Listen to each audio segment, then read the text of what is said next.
Well, right now, the president is trailing in the polls. And so if the election were held today, it looks like Vice President Biden would win. And so then the question is, well, what would change those polls? What does the president need in order to be reelected? And he needs some kind of event or some kind of sort of significant change in his political fortunes. Now, I think that that still could happen. And one of the things about this recent illness is that it did take off the front pages some of the tax stories that had come up earlier in the week.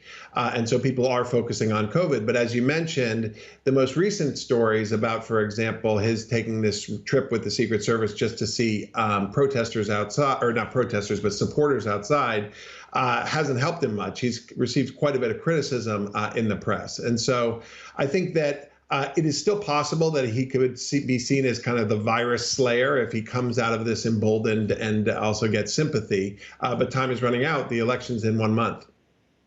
Can I ask you about the debate then, because there are some doubts about what happens next with a presidential debate given the health of the president, and what we've seen on that polling chart was a 14 percentage point lead in the polls for Biden after that Tuesday presidential debate. Is it in the president's interest to conduct another debate? It is. I think that in general, it's always the person who's down who wants to have the debates. And that's because they need something to grab people's attention to try to turn the tides. And I think that, President Trump still thinks of himself as a very good debater, even though that first one didn't go so well. But he also felt that, that he won all the debates against Hillary Clinton, even though the polls showed otherwise. So I think that, he sees the debates as an opportunity to punch through and to then maybe for Vice President Biden perhaps have an embarrassing moment. Right now, I think the Biden camp really wants to keep things as they are. And the debates are just one way that you could throw a wrench in the gears and change the path that Biden is on to victory.